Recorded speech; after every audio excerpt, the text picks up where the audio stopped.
Hello everybody. Dissent at 70. I can define it in just one sentence if you want, but since I have 10 minutes I'll speak. Dissent at 70 in India means my dissent is better than your dissent. That's what the whole fight is all about. Initially I thought that I did some research, I thought I'll speak like, I'll give you an academic point of view on dissent. But I'm a filmmaker, not a media person. My job is not to give opinions. My job is to observe and tell you stories. I'm a storyteller. So I'm going to tell you the story of my life, where and how I faced dissent and what happened. But before that, I just want to tell you a small story because it will put everything in a context. There was a man who went to a church and he asked a priest, this wine, is this Jesus Christ's blood? And the priest said, yes. So he said, you mean to say intellectually or actually? And the priest said, actually. He comes out and he meets a crazy girl, an insane girl, a mad woman. She's carrying a Barbie doll and she's telling everybody, this is my baby, this is my baby. So he said, you mean intellectually or actually? And that mad girl said, actually. Why I'm saying this, just replace that doll with idea of India. Now the whole debate is, there's an old school of journalism, old school of politics, old school of filmmaking, old school of narrative. They're still carrying a certain kind of narrative. They believe this is the idea of India, this is how the India should be. And in the process what has happened is that India has died, the idea of India they had, there is no India in that idea of India. India has changed and they don't know the pulse. Somebody else knows the pulse. He has taken over the narrative, which can be the new government, you can call him Modi, it can be social media. And the ideas which were supposed to come from the media and from the people who create narrative actually are coming from the Prime Minister of the country, and that's why everybody is rattled and they are saying there's no space for dissent.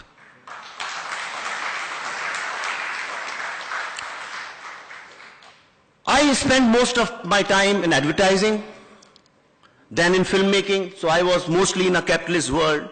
But I'll tell you how the whole thing began. When I was studying in Bhopal, in Bhopal University, there was the principal of our college.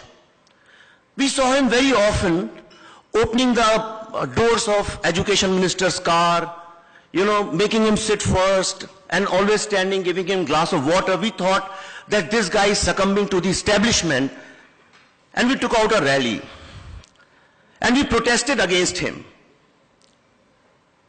And that day, since I led that protest, that day everybody called me, the principal called me and he said, I'm suspending you for a few days because you are a Naxal. That day I become a Naxal. Cut to, I'll talk in a film jargon, cut to, few years ago in 2014, early 14 or I think 2013, late 13, when Narendra Modi's nomination was confirmed that he is going to contest this election. A lot of creative people, mostly from the film industry, led by the first name, a letter came which said that a fascist government is going to come, a fascist leader is contesting elections, and it is the responsibility of the creative world and the intellectuals of this country to stop him from becoming the Prime Minister. All of you know about that letter. When it reached me through the association, I said this narrative has been there for a long time. These people are the beneficiaries of a certain nexus.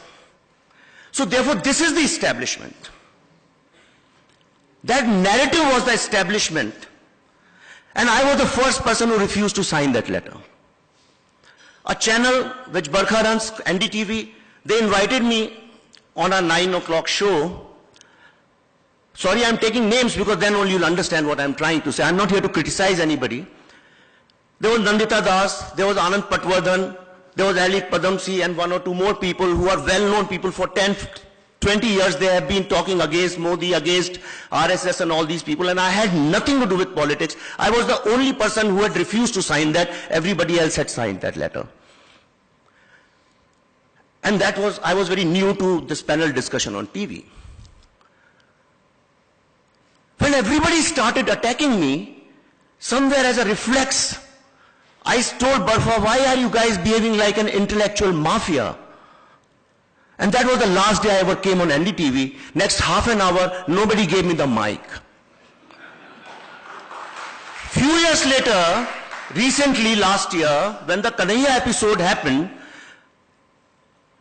I'm not bragging, but I'm just telling you, in our house we don't have cable TV and we don't subscribe to newspaper. That's why we're very happy people. That's why I believe that India is a happy country. I saw same Barkha Dutt screaming that the space of dissent is shrinking. I said, wow, brilliant. That's why I'm trying to say my dissent is better than your dissent. At that time, I was dissenting, though it appeared as if I was with the government, but actually I was taking a stand which was against the establishment, and since that day, my job opportunities within the film industry have shrunk. All of you know about it. And for the first time, somebody on social media that day called me Internet Hindu. So from Naxal, that day I became an Internet Hindu. Then there was intolerance, debate and award wapsi, all these things happened. Anupam Kher called me, he said, I am taking out a march, would you want to come? I said, no, I don't want to get involved in politics. But next day I saw on TV, a so-called poet and author, writer, Mr. Ashok Bajpai was leading a campaign called Award Wapsi. Suddenly I remember 1974-75, Gupta ji was talking about emergency. I'll tell you what is like emergency. This was just few months before emergency. Dushyant Kumar, all of you know about him, and Sharad Joshi, I'm sure you know, who wrote Andhon Ka Hathi. Both of them were suspended by Ashok Bajpai because they refused to participate in a function where Indira Gandhi was coming, because they refused to take orders from Ashok Bajpai, and they called him openly that they were dissenting against him. They were suspended. Dushyant Kumar died of heart attack on 75. Sharad Joshi died as a pauper with no money, just a one room in Bombay. That is emergency, when creative people are killed like that. I have seen that time. I was very young, but I have that impressions in my mind. So when he was leading that award wapsi saying intolerance, I again said, wow. And then I called Anupam, I said, I'm going to participate. And that day everybody started calling me Sanghi. So I became a Sanghi. Then I made a film called Buddha in a Traffic Jam. All of you know about it, so I won't get into details of it. You know how it was. JNU decided not to show it.